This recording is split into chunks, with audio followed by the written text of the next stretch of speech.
Hey, it's all good. Yes, yes. So, what's new in your world right now? Are you in between gigs?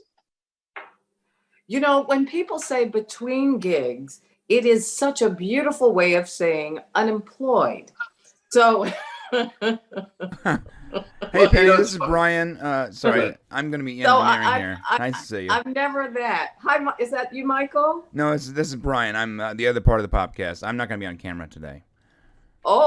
So you got up early and you just rolled out of bed. I understand that one. I'm the one that set up all. I set up all the technology for us to record it. So Okay, that's a pass.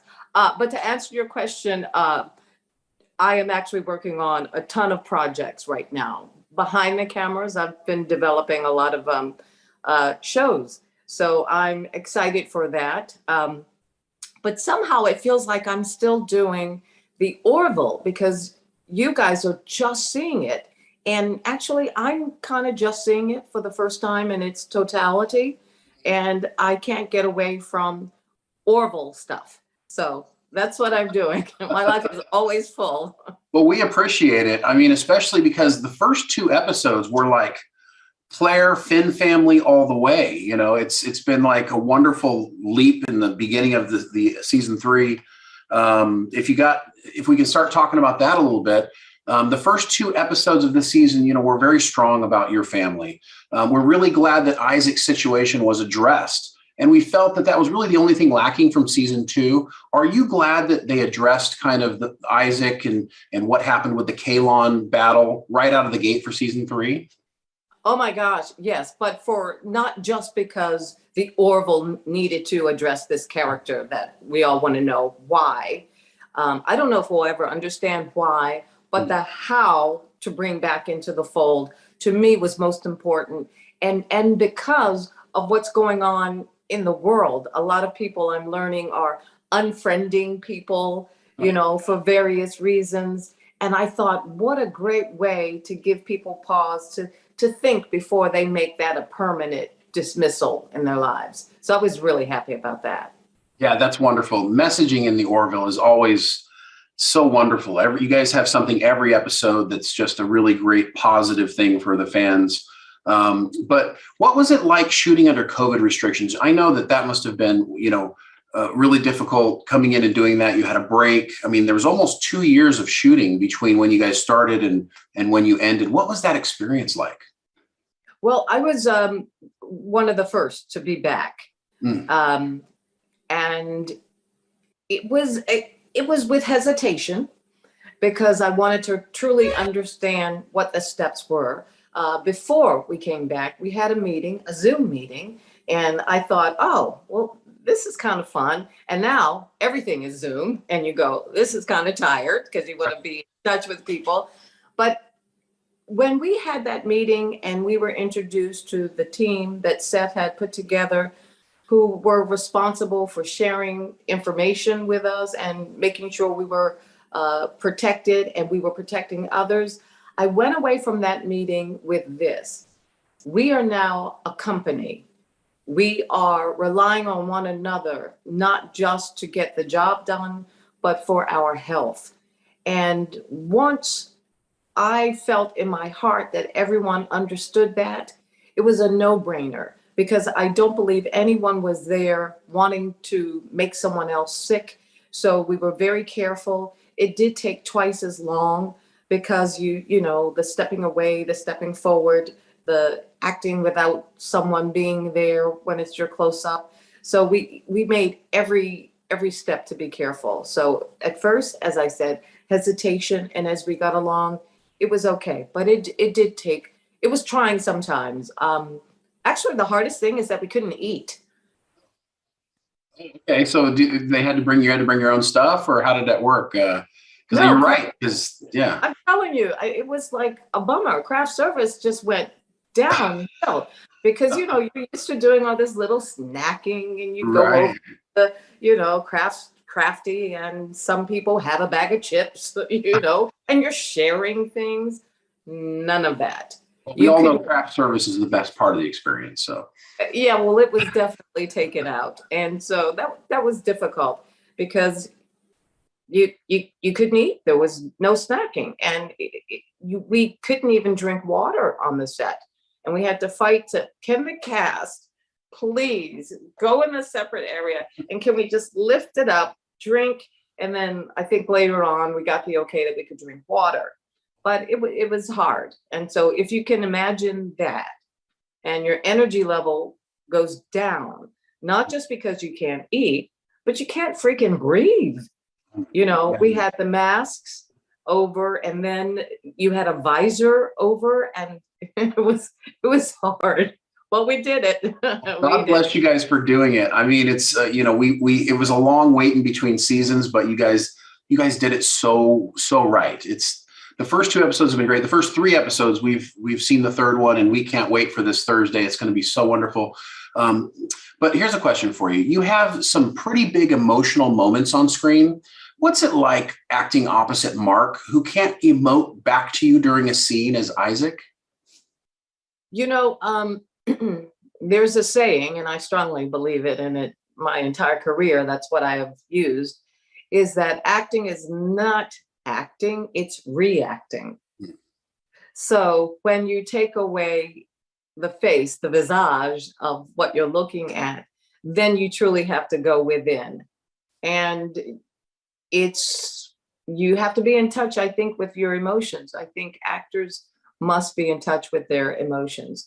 But mind you, Mark, when he's Isaac, he may not have the natural appearance, but I have learned over the years, when Isaac does something, it's something that triggers me, because I know what's going on with Mark, because in the rehearsal, he'll have the mask off. So I know what's going on. And now, mind you, he does keep the Isaac type of movement in his face, but there's something about that still gives me something. So I truly am reacting. It's different when there's Yaphet, because there's no one there at all. So that's when you go within. Does Claire have a secret love for Yaphet somewhere in there? I think love and hate are like synonymous. So there you go. Well said. Well said. Where would you like to see Dr. Claire go if given the chance to develop further over more seasons? Well, I would love all of the complicated relationships that she's had, that we understand why, because that's real important. I think that knowing who fathered these children will say something too. I don't know if it was a donor, or did Claire have some wild and crazy time in life that, right. I just want these kids, So her background with the children, I would love to see that investigated more. But I would love to see if she could be part of a team that could develop, something where people just don't get sick. Cool. Something that's so hopeful that you can turn on the television and just plant yourself and go, yes, there's hope. There's hope. So I would love to see it. And hey, why not do a Finn family spinoff? I'd love to see some, call it Blacks in Space or something like that. I think that would be the coolest thing ever. That would be wonderful. In fact, we actually talked to your on-screen children yesterday, interviewed them. And it was absolutely wonderful. They are hashtag Finn family all the way. They said their favorite part of being on the Orville is working with you and Mark. Can you tell us what it's like being their TV mom, and what has it been like watching them grow into wonderful young men? Wow. When I first met these 2 young men, I met their parents. And I knew immediately where they came from, because the parents are so very present and they are steadfast. And so what a good babysitter, let me put it this way, will watch the interaction or understand the interaction of how the parents would do something, and you would mimic that, and you don't stray far from that. So that is that was the key, understanding how their parents interact with them, because I think that they're such positive and beautiful people that these two young men can deliver the best. And so I thought, well, if I can do that, I know they'll be the best that they can be. So being protective of them, because growing up on a set is not easy, because adults will be adults, like children will be children, adults will be adults. You know, they sometimes they don't temper their language. And so you're mindful of that when you have kids around. And to watch them grow, they have never strayed from being anything less than respectful for everyone on the set. They are so kind, and they're still kids. You know, when I see that they're getting a little restless, you know, I'll go over and have something to, you know, to say with them, to make them laugh or to quiet them down. But they're just beautiful. But there was a point during the pandemic that I didn't see them. And Kai hit me maybe just chest. And BJ, maybe I was seeing eye to eye to BJ. And then all of a sudden, I'm looking eye to eye with Kai, and BJ, I'm looking up in the air, and I'm thinking, how are we going to film this? This is the same episode, and now they're like a foot taller. So it was remarkable to see them grow. And wow, I mean, 18, BJ's 18. He's a young man now. I mean, truly, he's not a little boy. He's a young man. It's pretty awesome. His acting chops have grown so much too. I mean, we were just blown away by his on-screen acting, especially during the first episode. He's so emotional and everything with Isaac. It was just been really great watching you guys. I got a question for you. When did your character know that you were married before, when you were younger, before going into the season? Because we were all surprised and shocked at that. I don't know why, but we were. Well, I'm always shocked. I mean, hey, I'm dealing with Seth. Right. It's shocking. I love it. I love it. We were talking, I think it was season 1, and I forget, probably closer to the end of shooting season 1. You know, we were talking, he says, well, what do you think about da da da da? And we were talking, and then I found out, okay, well, maybe Claire's like this. And then I would see on the page, oh, she's from Baltimore, Penny's from Baltimore. Even before I had my kids, we were talking, and I said, Seth, I'm going to have kids. So, you know, it is the future. Are my kids going to be Black? He says, well, I don't know, Penny, should they be? I said, well, it'd be interesting that they could be anything, because I don't know, they could be anything. And they ended up being African-American or a mixture thereof. But they could have been anything. And I just thought, how cool is that? So shocking in that regard. Yeah, but that's a good kind of shock, I think. Yeah, that's fantastic. No, anything's possible in the future, and we love that. You have had such a prolific career, playing multiple iconic roles, from Larry Sanders Show to Deep Space Nine to 24 and Castle, currently on the Orville. Each role is uniquely you, but also like uniquely different. Do you compartmentalize each character, or do you work to find commonalities that your audience instinctively recognize about you? That is such an excellent question, and thank you for asking it, because now I get to truly answer it. An actor cannot be anyone on camera or on the stage that doesn't start with themselves. It's your instrument, it's your body, unless you're having prosthetics put on. They kind of look like you. So you do start with self. And what I do is I will find what is in common with Penny, but definitely what is different than Penny.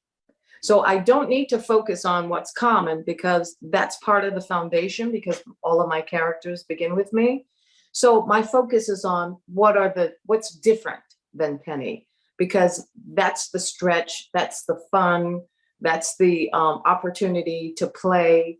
And so sometimes I'll do a character where I start inside out, or I'll do a character that's outside in. And outside in usually starts when you are dealing with the costume designer and hair and makeup, and you're putting on, this canvas, which is Penny, something that looks different, and you start to see yourself different. So you just start to become that. Your vernacular sometimes is different. I strongly believe that I haven't had to stretch so much on film than I have on the stage, because on the stage I can physically become someone else, truly, and you see that, or speak differently, whether it's an accent or whether it's laid back, or whatever it is. So you start with self. Penny starts with myself, and then find the differences and know the similarities. Penny would never use bad language. So I've had some characters I go like, oh gosh, does she have to? Because I really don't want to. I mean, please, you're gonna have to pay me extra. And I mean, even on the Larry Sanders Show, Gary would say, Penny, but this character, I said, I can't. My church is watching, Gary. I can't. And then there was one time that was absolutely funny that Beverly had to say something, and I just spelled it at the table read. And you know what? He kept it. And it was funnier. It was funnier that way. Yeah, So. yes, absolutely. As huge fans of Cassidy Yates, do you regret breaking Cisco's heart and working with the Maquis? Absolutely not, because if I didn't, we would never have had that wonderful scene, and I'll never forget it. And when we filmed it, and how Avery and I were smart enough to go to our dressing room separately afterwards, because the chemistry was so intense. And that's when we're at the ship, and I'm saying, goodbye, because I'm going away. I guess I'm going to prison. That's where I am. And he's the one that's causing that.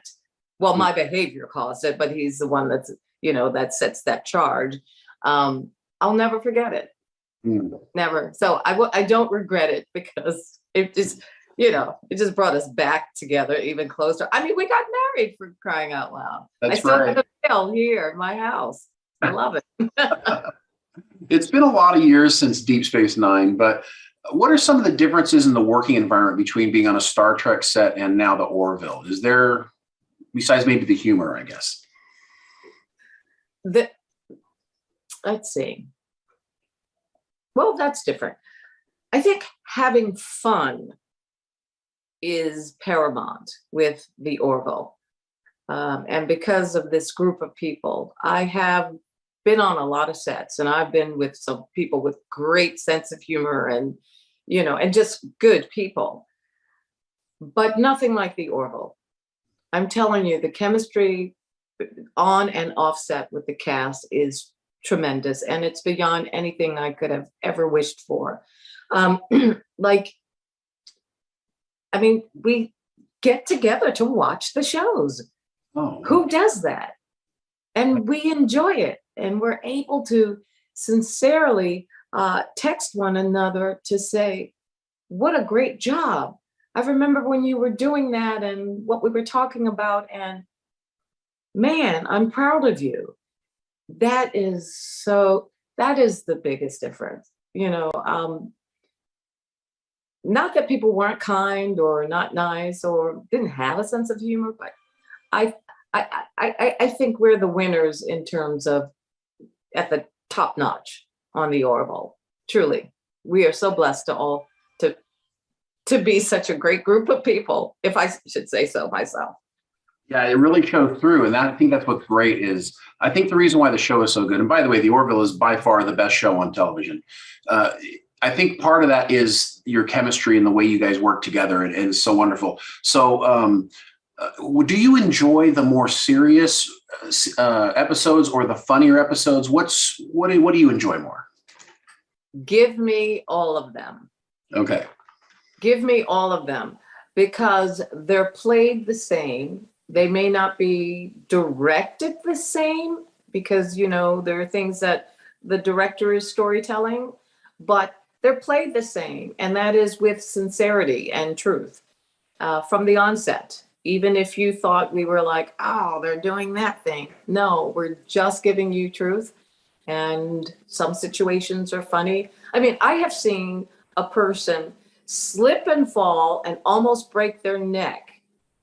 And it is scary. Mm. But I have seen someone slip and fall and almost break their neck. And it's the funniest thing I've ever seen. It's the same patient. So, did I lose you? No, Brian was laughing too. Oh, okay. So it's that kind of thing. So the situation is the same and to live, but really, sometimes we laugh because we're nervous. So laughter and funny comes out of a different place, but it still comes out of something that has happened or is happening that's real. Excellent. Okay. What's your favorite alien species on the show? Oh, my pick. Wow. Whew. It's always a guest star or a background artist because Howard Berger and his team, they're geniuses. Wow. Your boys said Jason Alexander's character was their favorite. Oh my God. Oh, you know what? It's the character in the episode that everyone is going to see this week. Oh, okay. Randall, the bully. Yes. Okay. That's great. That's a good choice. Oh my gosh. I couldn't wait for him to come on screen because, you're waiting for that moment. It's been implied. He's foreshadowed. And you're thinking, what? And could it possibly? And then when it happens, you're like, right. Yeah, awesome. we were shocked. I think this is one of the best episodes you guys have made. Episode 3 and unbelievable, Twilight Zone-esque, just beautiful. I'm telling you, I have to give my pastor this credit because this is what he says. It gets gooder and gooder. Well, we can't wait. We were so lucky. Who's your favorite person to work with on this? I know you love everybody, but who's the most fun on the set besides yourself? Well, they tell me I'm the loudest because I start. I think I start the fun. Oh my gosh. Everyone is kind of funny and cool to be around in their own way. I love me some Seth. He could do no harm in my life. Mark is just lovely. And if he's sitting next to you and he comes off with some British mannerism, you're like, did he just do that? Peter, even off when he's always talking to his children on the phone and you're thinking, how could he even focus? He's looking at his kids, the diaper changing moments, or Jess, I call her Corda. She's funny because she's always asleep with her mouth open behind the scenes. Oh, that's great. Jay Lee is crazy. He creates characters that you have no idea. But Scott,